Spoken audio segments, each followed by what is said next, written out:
your host, Brandon Hilder.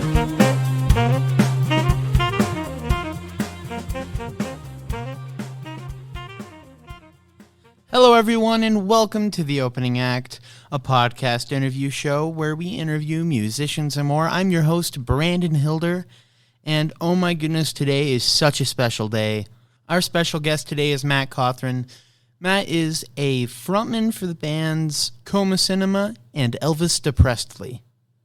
Now, before we go ahead and get off into that interview, let's go ahead and take a quick listen to one of Coma songs. This is Caroline, Please Kill Me by Coma.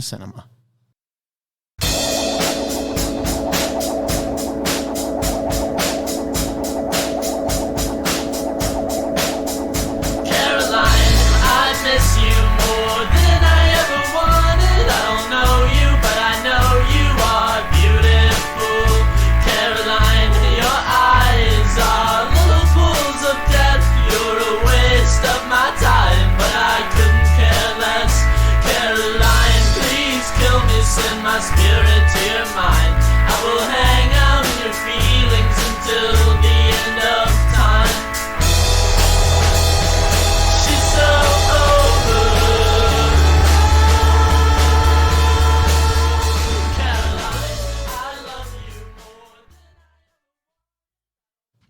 How are you doing today, Matt?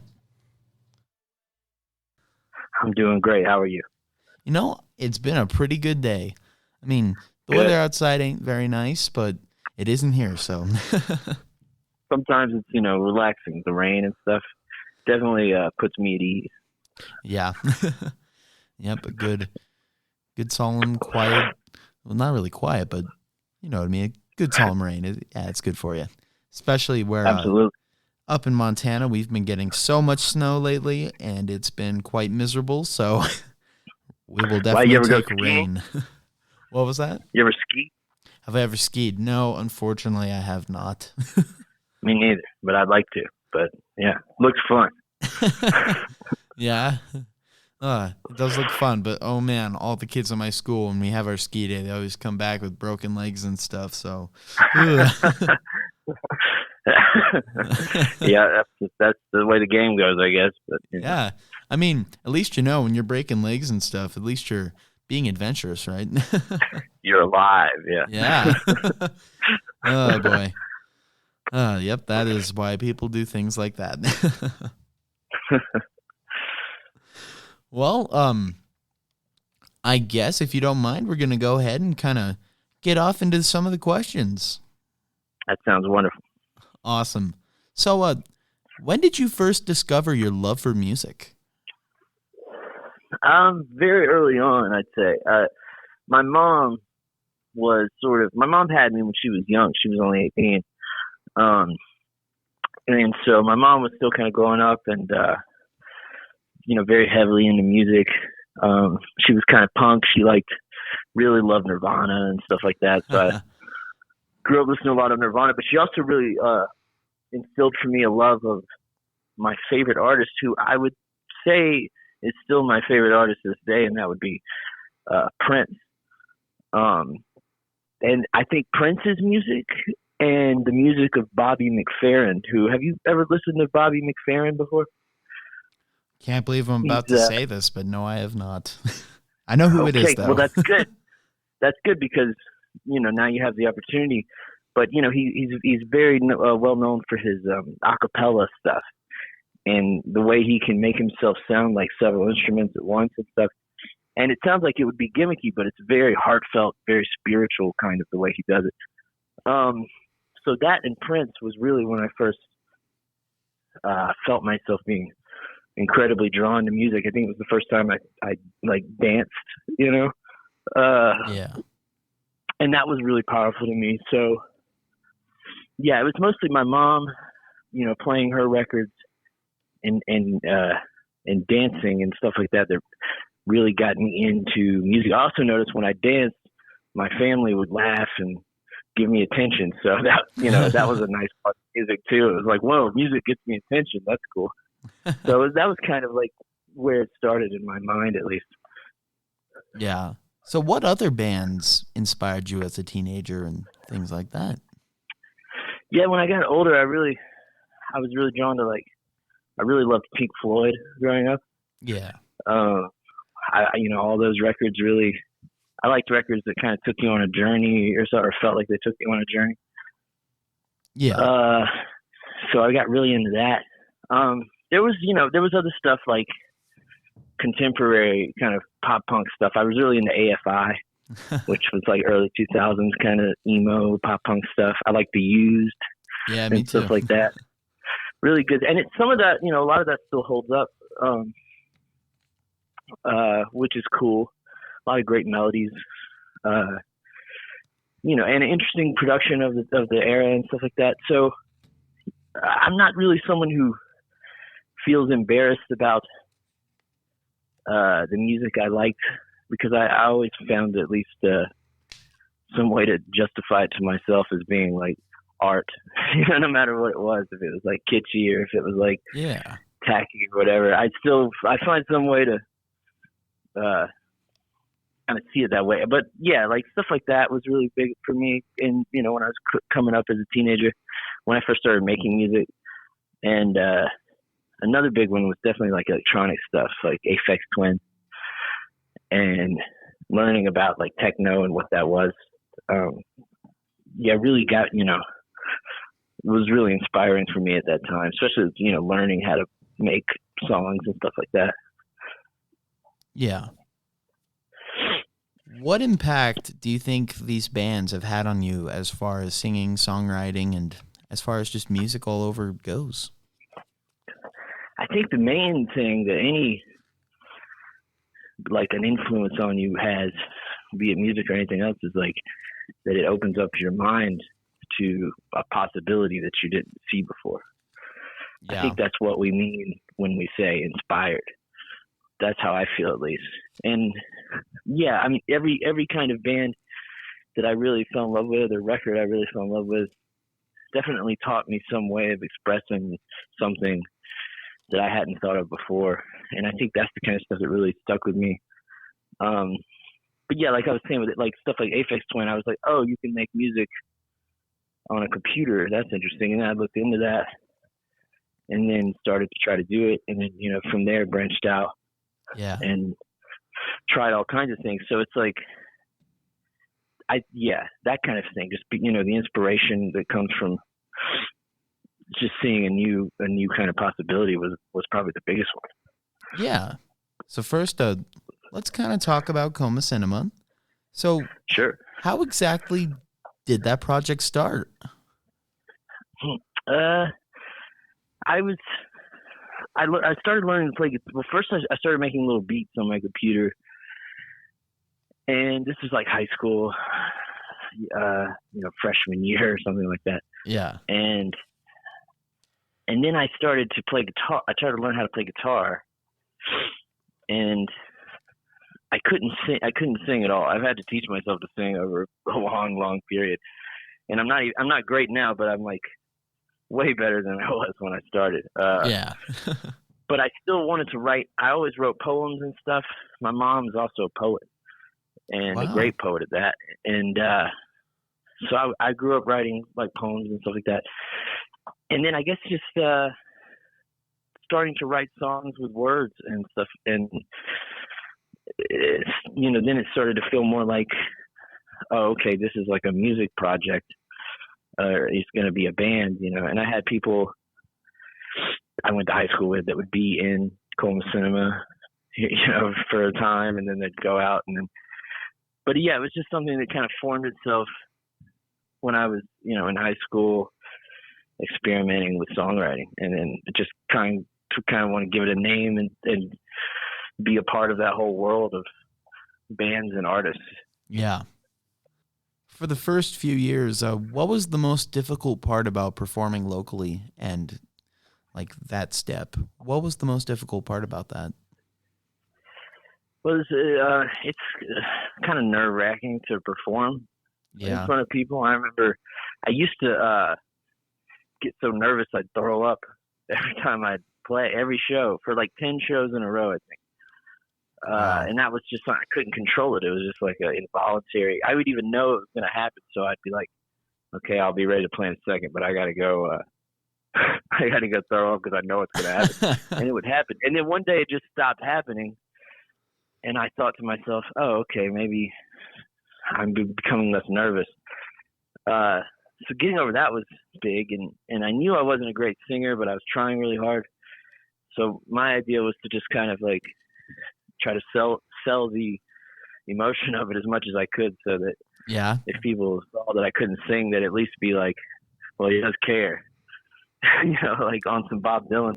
I actually like Bob Dylan's voice, but a lot of people, you know, find it grating or something. But that kind of thing where if you're singing your heart out, it won't matter. Yeah. And, you know, I can learn to sing in time. So that was nerve-wracking, and that was hard.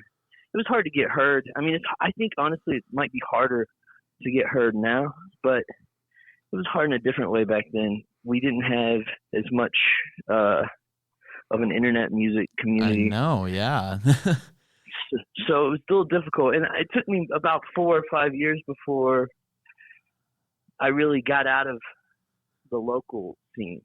Yeah. So this, you know, I'm probably starting the band around, in a serious way, around 17, 18. And I'm really not putting out a record or really getting outside of the local scene for several more years after that. Yeah.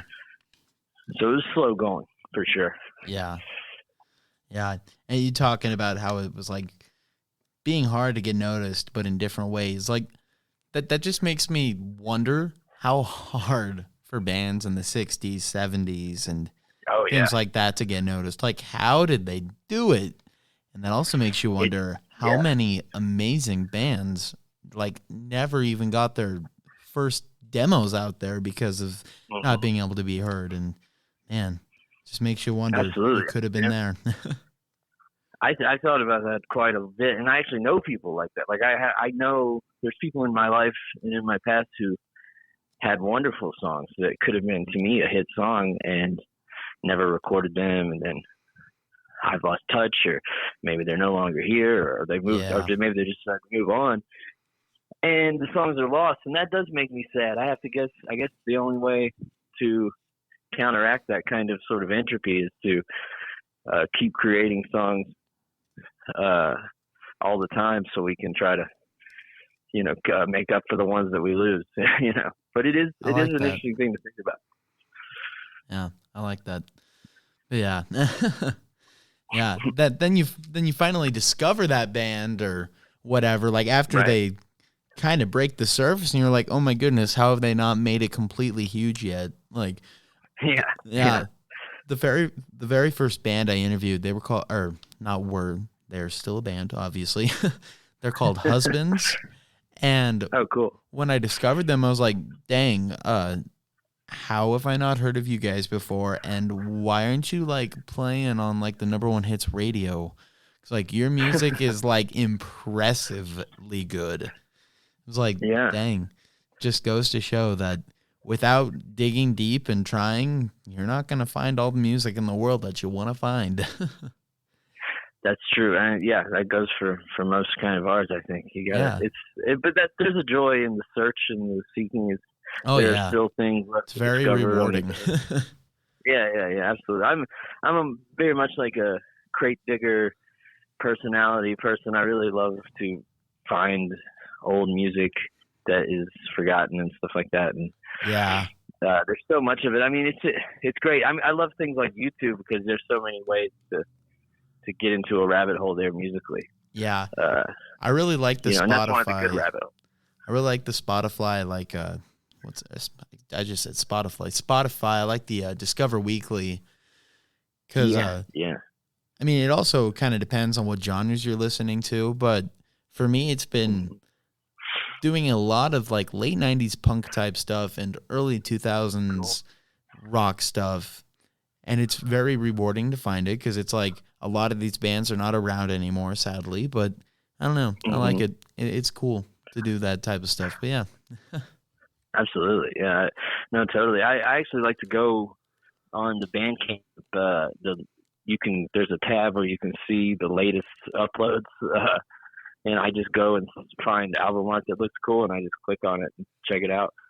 Like, I do that sometimes just to kind of like stumble upon something. I stumbled on some really great music that way. Bandcamp is a very useful website. Yes. Absolutely. So, anyway, so when you released Baby Prayers in 2009, what was your reaction when it started to get noticed? It was really cool. I was really pleased because the record took a couple of years of stopping and starting and re-recording. That was probably the third or fourth version that I had tried to record. So that was nice. It felt like the work had paid off in a way, and I don't know that was a lot of that was due to music blogs at the time. They had a lot of those who would one would share something and then the others would share it. It would catch on that way. Yeah. But it was nice to see. But it also kind of it makes you a little nervous too when people start to notice what you're doing, especially if it's sort of unexpected. Yeah. And then you start to feel too seen, I guess. But sometimes I feel too seen, and that can make me kind of a little nervous, I guess I should say. But yeah, and that was probably my first experience with that. But I've learned over time to kind of handle that in different ways or whatever. But yeah. It was mostly exciting, and it was mostly positive. And especially what really made me happy was because it was basically due to a music video I had made. And I always really and still love filmmaking and stuff. So it was nice to have that be a part of it. Sort of my debut on the scene be this sort of filmmaking thing as well as the music thing was something I was proud of at the time. Yeah, your music videos are very cool. I will say that. I appreciate it. Yeah, they have a very cool aesthetic to them. It's interesting. Yeah, you got to kind of have a well-rounded vision. I think some sort of aesthetic statement is always fun to operate within. Yeah, for sure. So, oh man. So I was, when did this happen? When I was doing this research, I was on your Wikipedia page, and it mentioned this sentence, and I was like, oh, I gotta ask this because I've never asked this question before, even though I totally could have. But did you ever think that you would have your own vinyl record? No, I didn't. And also, there's several reasons for that. One of them is because I come from the CD era. So yeah. Vinyl had not had a resurgence really yet. And when it started to have its resurgence, I was a little confused because I didn't grow up having vinyl. My mom had CDs. My dad had CDs. My grandparents had CDs and cassette tapes and stuff. So I was confused, but then I really loved it. Like, I was like, oh, wow, this is really cool. This is a very interesting way to listen to music and to have this artwork and stuff. Yeah. And so when I finally had a record on vinyl, I believe Blue Suicide was the first. Yeah. I didn't think I would be as excited as I was, but when I saw it, it was like I felt so much joy in that moment that I still kind of remember it. So it was a very powerful experience for me. And also I released it through a label called Fork and Spoon Records, which was run by three of my friends, one of which, Aaron Graves, passed away a couple years ago. He had cancer, and he was a really special person, like a really beautiful person who helped me out a lot. And the fact that, he was a part of that, and my friend Chris Gardner and my friend Jordan Blackman, it was four friends coming together to put that record out. It was a really special thing in my life for sure. So I'm glad you asked, because that is something that I don't hear a lot of people, and I wonder if other bands have that kind of reaction to it or other artists, but that's definitely how I reacted to it. It was very happy. Yeah. It's a very special thing for sure. Cause like Like, yeah, you can have your digital music, and heck, you can even have CDs, but to have things like little tapes and records, like, I just think it's really cool. And Oh yeah. I've never actually owned a vinyl record, but I'm trying to fix that right now. You know, Nice. Yeah. I would just say pick your favorite album and try to see if and it's just an do it, yeah. LP. Yeah. Yeah. Get you a turntable Yeah. and you're good to go. I know. I've been trying to convince my mom to, like, not really convince her, because I mean, I have my own money. I can buy one, obviously, if I want to, but trying to tell her why I should get one so she There doesn't you go. think it's a complete waste of money. I'm like, I have to get a Yeah. Victorola turntable. She's like, why? You can have it on Amazon Music that we already pay for. I'm like, well, yeah, but it's just so special to own a physical record. And that way, you know, Yeah. you're actually, like, helping out that band, especially if they're smaller bands. You're helping them out by buying Yeah. that record, because, like, they might not have that many record sales. So I just think it's cool to support bands like that. So, yeah. Yeah, it sounds good. It sounds really fun. I remember the first album I heard on vinyl was actually It Was Hot, We Stayed in the Water by the Microphones. Yeah. And that, I went to my friend's house and he had to mow the lawn, and he said I got to mow the lawn. You want to listen to this record? And he put these headphones on me. I just sat and listened to the whole record, or the first side of the record, and I was just like, wow, this is so cool. So yeah, I don't know. There's a more visceral experience, but it's a funny generational thing when your mom is arguing. Like, we have the digital version. They're arguing for a format from maybe her era. That's really funny. I know. Yeah. That's kind of an ironic thing, but Yeah. you know. She's telling me, like, we didn't even listen to records when I was your age. Come on. She's like, we were the CD era. Why records? Yeah. She's like, that's so old and outdated. I was like, well, they were outdated, but then they came back and got better. Yeah, sometimes you forget. Sometimes technology makes you forget things that you shouldn't, and Yeah. that's just kind of an example of that. It's special.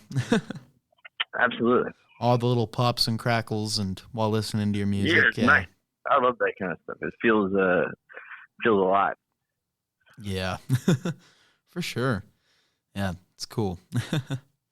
So, and we did talk about Blue Suicide a little bit for a second, but when you released that album, the song Caroline, Yeah. Please Kill Me, like, that song just started to go. And what was your what was your initial reaction when it started to do so well? And I put in my little abbreviations there. It has over 8 million plays on Spotify, which under the Elvis to Presley, you do have a few songs that are a little bit more, but I still think 8 million plays is quite the accomplishment. Yeah. So what was your reaction when that happened? It was strange because it came later as far as Spotify. I mean, it was okay. It was definitely like a song that was a standout for people because people would want me to play it live and stuff like that. So I knew people liked it, but yeah, it's been really great to watch it kind of like, get out there and be heard and stuff. I mean, to me, it's always been kind of a fun little kind of punk rock song or something. So,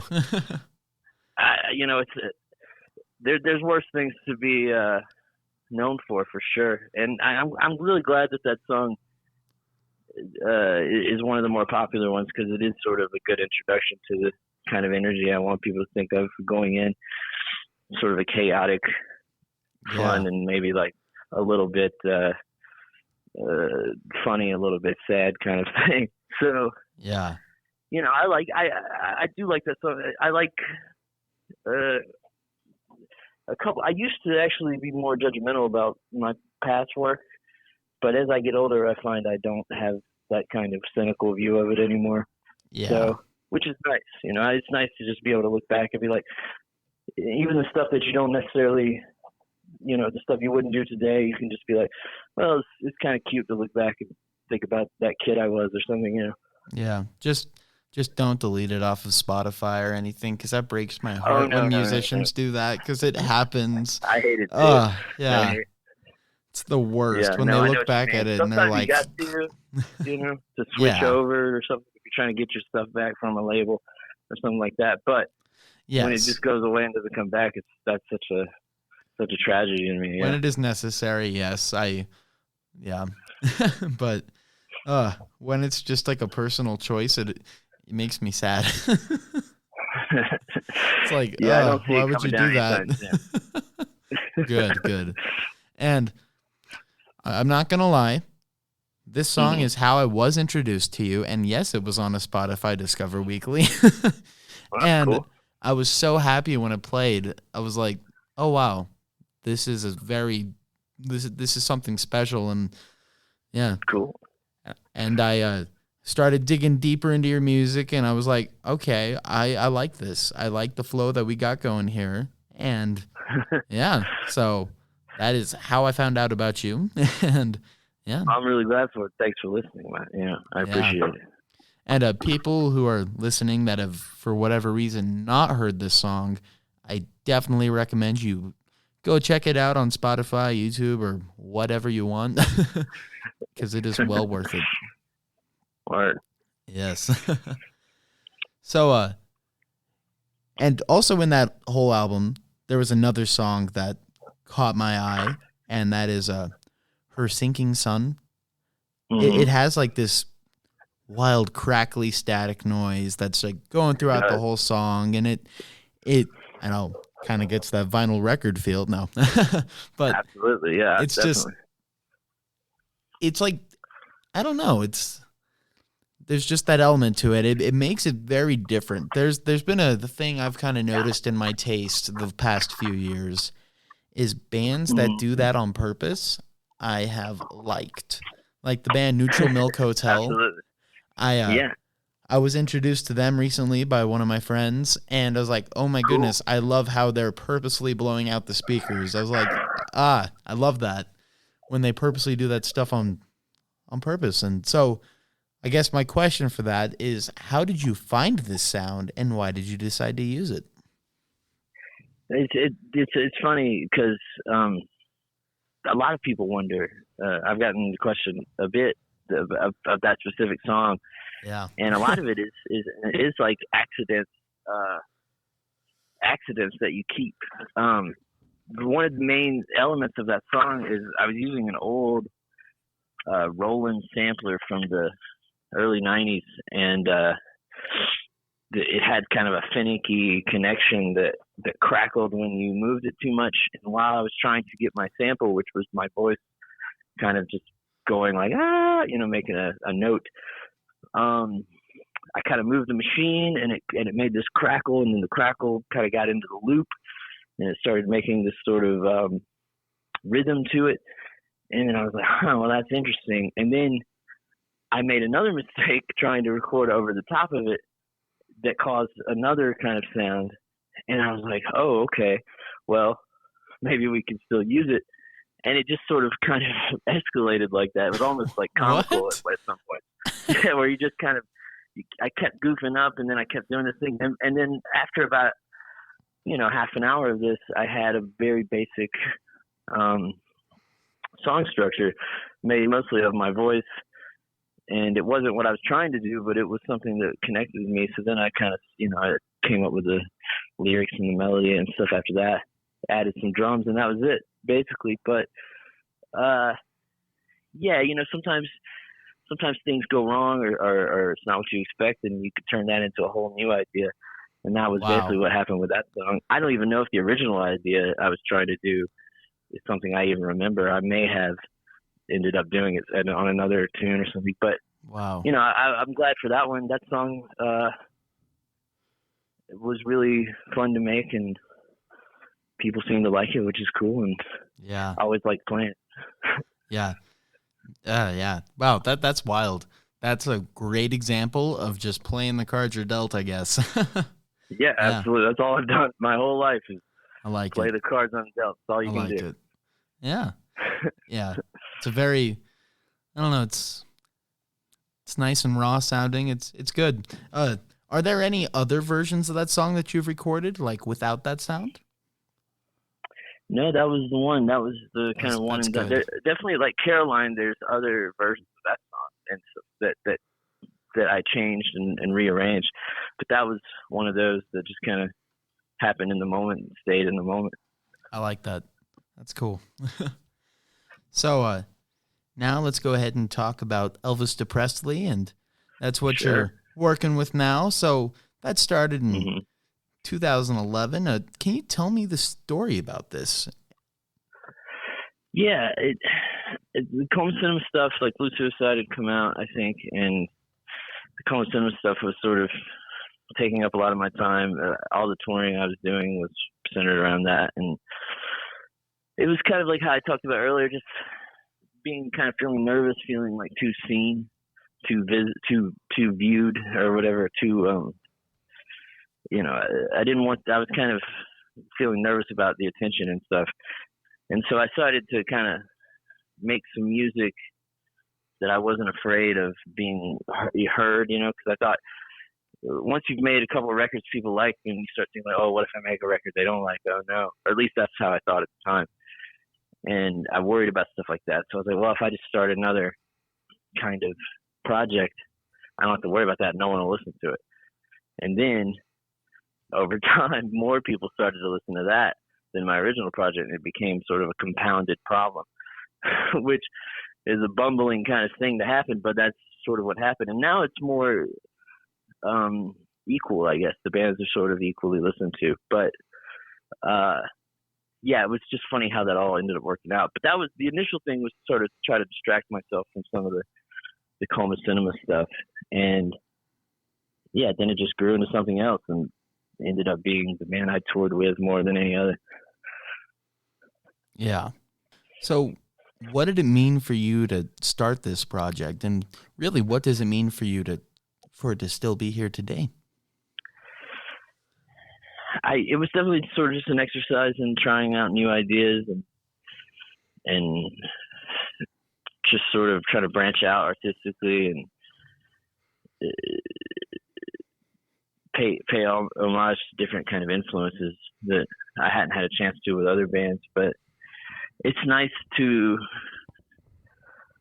I just put out a record as Elvis Presley like 3 months ago. Who Owns the Graveyard, and it was nice to kind of culminate that project in that way. And I'm really happy that the project exists because it went up to that moment of being in the studio and making that record. So I am really appreciative of it. I'm going to step away from it from a while and go back to some other stuff. Maybe go back to Coma Cinema for a second. Really? Yeah, that's my plan. But I do love the project and appreciate it and stuff. I just think I'll need some time away from it after such a long kind of journey that it felt like, artistically at least. So yeah, but that's kind of where I'm at with it right now. It has been a few years, hasn't it? Yeah. Mm-hmm.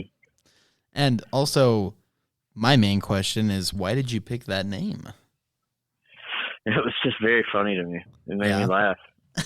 It was just it cracked me up when I thought of it, and then I Googled it and there was no results, and I was like, this is insane.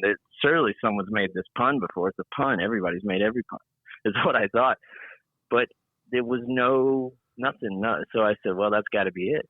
The sign from God. I don't know. Like that was how I felt, like the Blues Brothers. It was like, mission from God or something. But yeah, it was that was it. I just thought it was really funny. Nice. So then the people who are listening to this, they're not going to have any idea what this question is, but I'm sure you will. And this is kind of a theme I have picked up from a few of the earlier songs from Elvis Presley, but who is Mickey? Yeah. It was sort of like a character, just sort of a self-insert character at times. Like maybe I'll write a song about myself, but call it someone else. And then it was also sort of like trying to form a motif kind of thing, like Ziggy Stardust or something. That's what I was just about to ask. Yes, it was kind of like, I always found that kind of fun, and I was always kind of drawn to that kind of. Pink Floyd would do the same kind of thing, and I really, I just kind of liked that idea. And also, Mickey was like my grandfather's nickname, and I relate to him a lot. You know, he raised me for most of my childhood, and we had a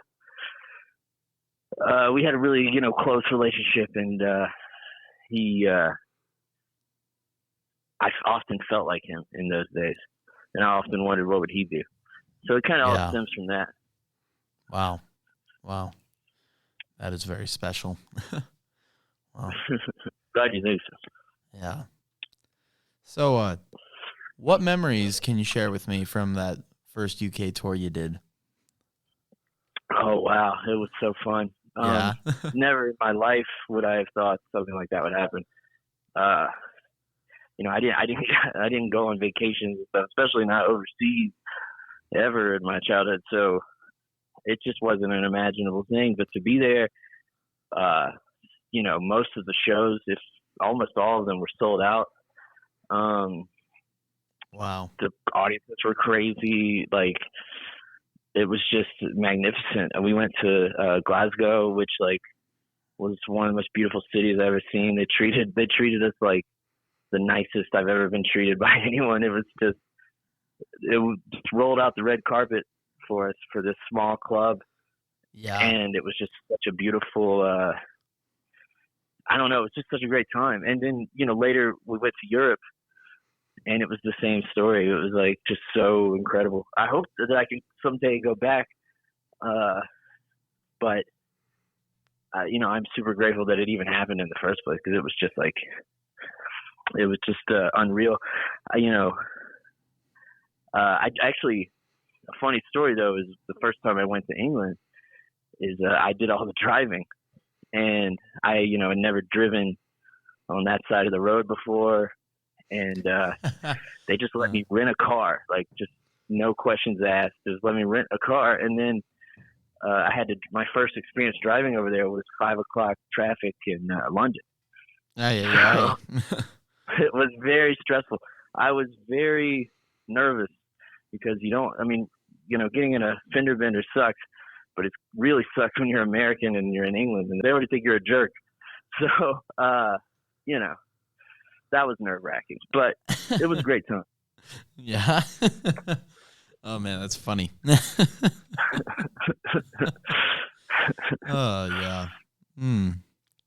Driving in the whole first part of that, huh? I wouldn't even imagine having to drive in busy parts of countries like that. Ugh. Yeah, and the roads are much thinner for the most part, so you have to really pay attention. Yeah. Yeah, driven there too. Driven all over the country. Yeah. Basically like a trucker. I've lived the same life as a trucker for a while because I did so much of the driving. That's awesome. I could write trucker songs like Johnny Cash or something. Yeah. Oh man, what album is that going to be on? Oh yeah, definitely whatever the next one is. Mostly trucker songs. Pulling a big rig. Oh man. Over that road. Yeah. What would your name be if you were to just do a total album like that? Oh man, it'd be like Mickey's trucking, Mickey's hauling with Mickey. Hauling with Mickey, I like that.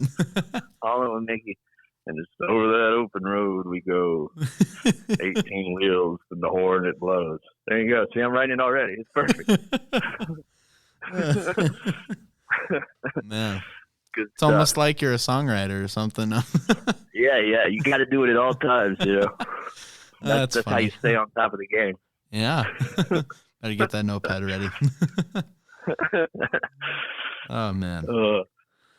So, overall, what do you think has been like the biggest difference between Coma Cinema and Elvis to Presley? I think with Coma Cinema, it's just a more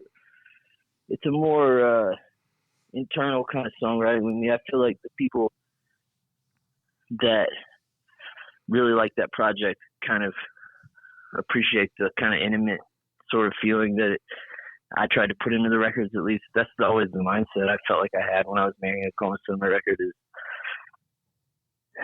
just kind of trying to maybe just mainly from like a lyrical standpoint, just sort of express something a little more personal with it. And then with Elvis, I always kind of tried to write pop songs that I thought would make that would be more for the people at large that would relate to. And sometimes it's flip flops, and there's a Coma song that a lot of people relate to, and there's an Elvis song that people have sort of an intimate kind of relationship with. So it's that was always what I intended. But you know, those lines blur, and everything that someone does is sort of a smaller part of the whole of what they are. So Yeah.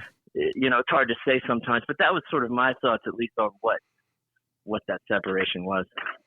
Yeah.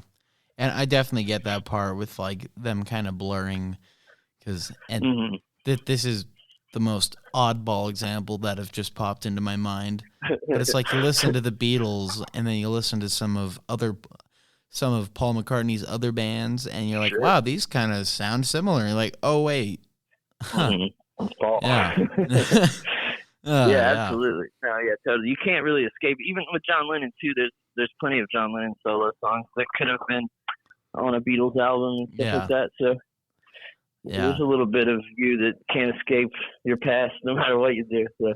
Yeah, and I think that's true for really all four of them. Yeah. Yeah, absolutely. Yeah. Except maybe for George Harrison though, some of his solo stuff really mellowed out. I really liked a lot of his solo me records. too. I really liked. He was a Brainwashed, very talented singer. Yes. Yeah, great guy. Yeah, I bet. So, I guess before we kind of get off into the next topic, is there any other things you'd like to kind of, I don't know, maybe shout out about Elvis Presley? Yeah, just you know, the newest album, "Who Owns the Graveyard." Yeah, for sure. It's on YouTube. My YouTube channel is Summertime in Hell, and there's a whole film of the album. Wow. Feature links that you can watch on there. I think it's a good way to experience the record. It's very psychedelic. It's something you could, you know, really kind of get absorbed into, I think, if you're into that kind of thing. And yeah, that's basically that's what's happening in Elvis Presley's world. So I'll try to see if I can't find some links to put down for people to listen that'd be cool. to. Yeah, for sure. Appreciate it. Yeah. So then, this is a question I don't ask very often, but I pull it out when the time is right, I guess. So why do you think music is important? Why do I think music is important? Yeah. And this can be a very deep question. I think music is incredible stuff because it's truly made from nothing.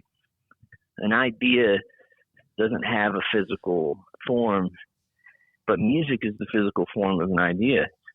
So that alone is remarkable enough that it must be important, even if we don't fully understand what that means. To be able to create things that exist from things that don't, it's just a remarkable power. So the power of music makes it important. I think also, like, the way it can soothe people even when it's derived from pain. I think it's like a transfer from suffering to joy.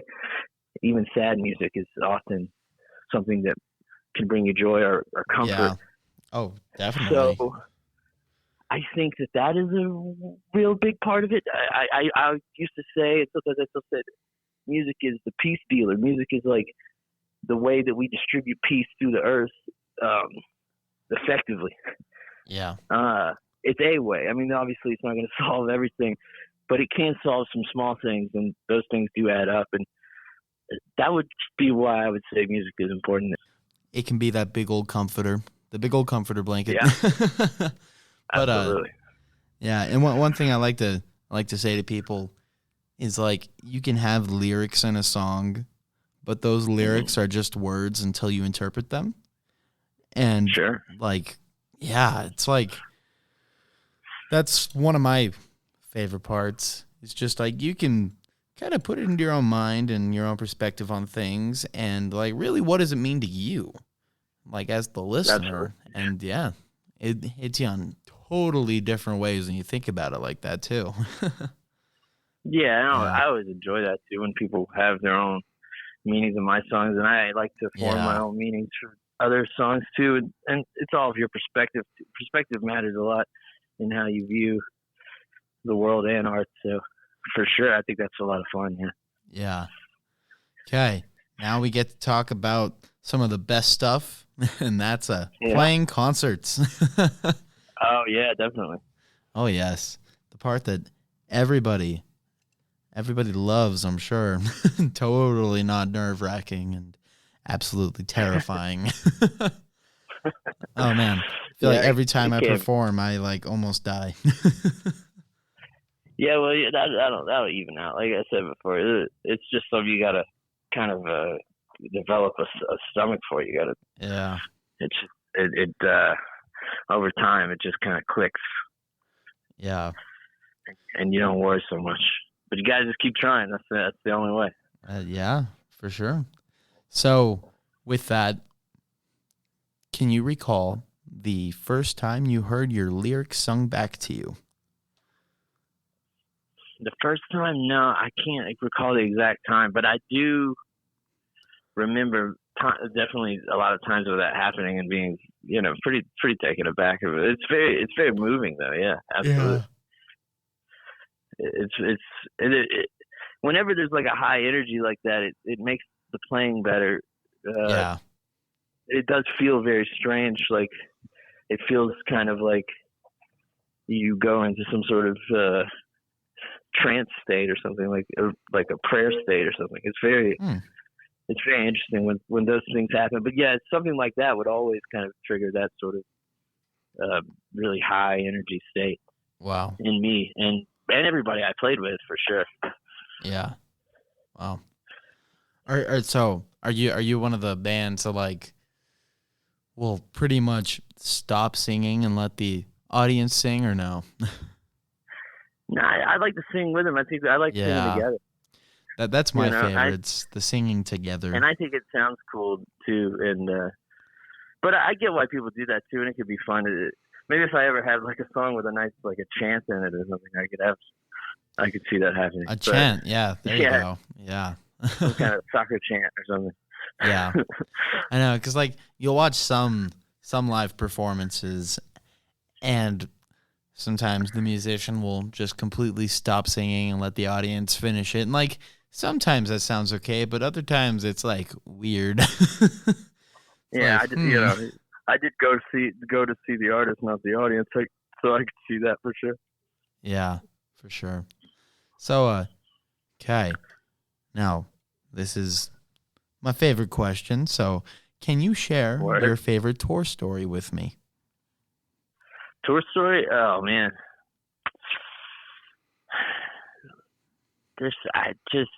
a lot of the best stuff was just stuff I saw, like in between cities. Yeah.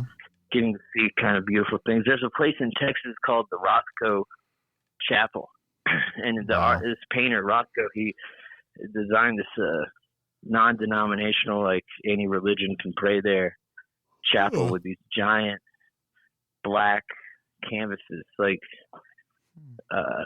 just massive, and it was just really beautiful to be in there and just seeing stuff like that. I mean, just hanging out with some of the greatest artists of all time, too, like my friend Alex G. Being on tour with him was so fun, like all the time, and Nicole Dollinger, who just put out a record a couple months ago that's really great.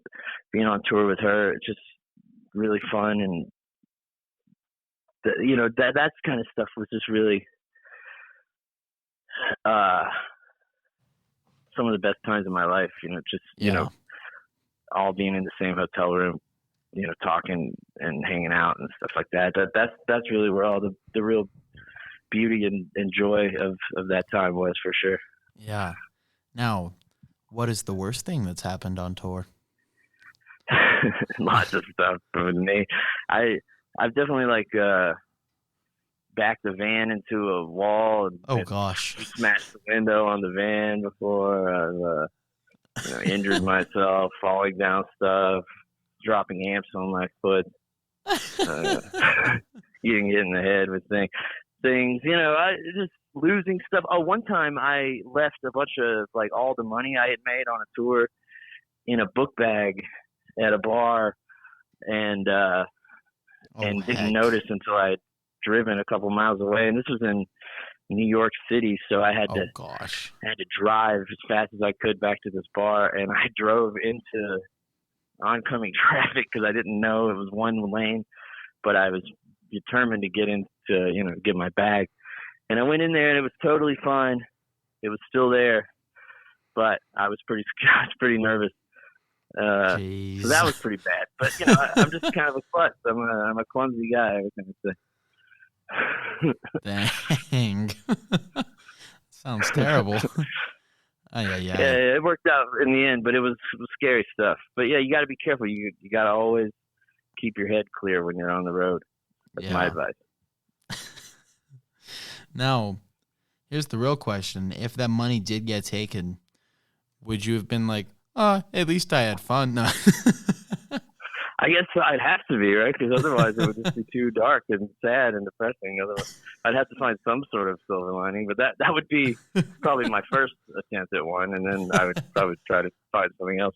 Luckily, it was fine. People in general are good people. They're not going to take somebody's stuff just because it's laying there. So I try to, hold out some hope when I see something. When something good happens, I try to remember those things for sure. But yeah, it could have been bad.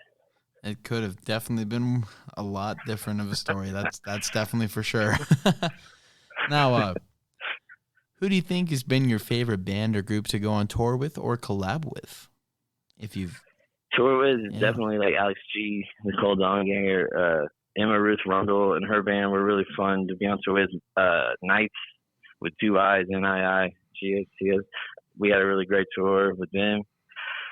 The Front Bottoms were a band that was really nice and fun to be with on tour. They treated us really good. They were good guys, and we had a lot of fun doing goofy stuff. The singer Ryan used to always tell the audience that I was like his brother, or it was my birthday or something. Yeah, I would say like, my brother Matt, he's in the Elvis Presley band, and it's his birthday, so go buy merch. He would try to get him to buy merch that way. They were funny. They were cool guys. But yeah, stuff that was really great. And collabing with people, I recently did a song with a North Carolina artist who uses the name Haunted, spelled HAUNT3D, and just a really talented person who's making some really cool records. And we did a song together called Falling Off. It was a collab with Haunted and Elvis Presley, and it did way better than we thought. It's got several 100,000 plays, which was shocking, and people seem to be liking that song. So that's probably my favorite collab for sure. And that's been fun, and we got some more stuff like working on to collab in the future that should be fun too. Yeah. So, what would you say is your number one dream band to share the stage with? To play with? Oh man, probably Chief Keef would be sick. Yeah, that would be my favorite. It'd be Chief Keef because it'd be cool to be like Prince or something. But Prince is dead, so that would be really cool.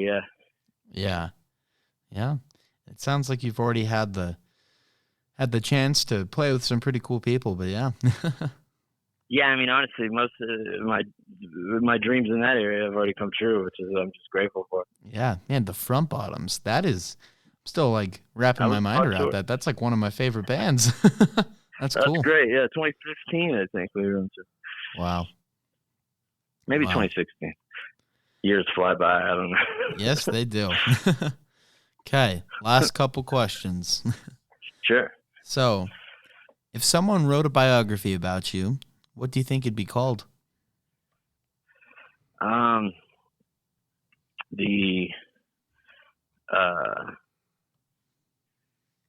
house that built itself and then collapsed would be the name of the biography. Dang, that sounds very deep. There you go. It's it's poetic. I won't explain it any further, but that would be the title. Yeah. Wow. Okay. The riddle for your audience. The riddle. Oh man. Yeah. Okay. So now these questions they link. So what is your favorite fruit? Fruit? Yeah. What's your favorite fruit? I really love those little what are they, clementines? Oh yeah. Those Little are oranges. incredible. I really like limes too. I'll just eat a lime. I don't care. I'll eat the lime. Wow. What about the lemon? They're Can you good. eat the lemon? Yeah, I can, but you can't do that all the time because it's it'll mess up your you get all that acid and stuff. Yeah. You get like when you eat too much sour candy and it burns your tongue. Eat like 30 of the warheads at one time. Definitely have not done that. We used to do that as a kid, like so you could do the most for sure. Yeah. And probably did permanent damage to my taste buds, but it was Same. fun. But yeah, I like lemons, I like limes, but those clementines, those little orange guys, those are incredible. Yeah. Now, if you had to be a fruit, what type of fruit would you be? Well, if I'm around, I don't want to be a clementine or a lime or something because that might eat me. So probably if I have to be, if I'm around me, I'm going to be a fruit I don't like maybe like a pear. Not too big on pears. A pear. Yeah, pears are kind of weird. They have a weird texture. They're like, they want to be an apple, but they're really mushy. Yeah, they're kind of like an apple that's like been on the ground or something. Yeah, I'm not too fond of pears. Glad we could come together at this date here for pears. Oh boy. Now, when I was checking your text earlier today, you mentioned not ever seeing the TV show Chuck, and that's okay. But I've yet to. Now you're gonna get that question. So great, I'll check it out. I'll check the show out for sure. Oh, you definitely should. It's a weird spy romance show. That dig it. Yeah. Zachary Levi, the guy that's like in the Shazam movies and the one football movie. Sick. He's the main character. Very good actor. But anyways, nice. So this question comes from that show. So if you were on a deserted island and could have one sandwich with you, what kind would it be? It's good you asked me this today because I had a great sandwich today. And I think that would be my desert island sandwich because it's great. It's like a toasted sandwich with mozzarella and sun-dried tomato and spinach, and it's delicious. It's good stuff. Yeah. So definitely something like that. Something kind of. I guess I should probably get some protein in there, maybe some capicola or something, so I don't die on this island or something from a lack of nutrients or something like that. What type of bread is this on? What type of bread? Oh, it's some kind of sourdough, I believe. Ooh, which is great. There we go. Big sourdough fan. I like brioche buns too. Those are nice. The brioche buns. I love sandwiches. Warren Zevon, when he was had cancer, they asked him like advice for life, and he said, "Enjoy every sandwich." So I think that's pretty good. I think that's pretty awesome. Good advice. So I've tried to stick by that. Wow, they need to publish that as an official quote. Enjoy every sandwich. I like that. Man, you've had some very insightful quotes today. I like that. Oh, cool. Yeah, hey, that's what I'm here for. There you go. So I guess, and that went really quick, but I guess I have asked all of my questions. So now I'm going to go ahead and pass the mic to you. If there's any other things you'd like to say, any questions for me or anything like that. Just how'd you like the interview, Brandon? It was good. How did I like the interview? It was a very good interview, yes. Well, good. I had a good time myself. I enjoyed talking to you, and like I said before, who owns the graveyard? Elvis Presley out now. Got some new stuff coming down the line. Maybe some more Coma Cinema. You never know what could happen. But I'm in the studio, and hit me up on YouTube, Summertime in Hell. Like, share, and subscribe, and all that, so I can become a YouTuber, like Mr. Beast or something. And I'll be the next Mr. Beast. But cool. Well, yeah, thanks for talking to me, Brandon. Yeah, thank you for being here. And it's been it's been a very good interview. Lots of good answers, and I've definitely enjoyed the conversation. So thank you for being here. And I guess with that, thank you so much for sticking around and talking to me. It's been a very good interview, and I hope you have a great rest of your day. I hope you do too, Brandon. If you need anything, clarification or anything like that, you let me know. And thanks for asking. And I'll talk to you soon. And good luck with this radio stuff. I love radio. Good luck with it. It's been a lot of fun. So thank you for that. And I guess we'll be talking to you later then. Okay. All right, my friend. Talk to you later. Okay, bye. Hey, everyone, and thank you so much for listening to that interview. That one was so fun to record. Matt really had a lot of awesome things to say, and yeah, that was a great interview. I definitely can't wait for the return of Coma Cinema. Fingers crossed that happens. But anyways, guys, thank you so much for listening. Please make sure you like, subscribe, and go check out my Spotify as well. It's also called The Opening Act with Brandon Hilder, and we will catch you next time.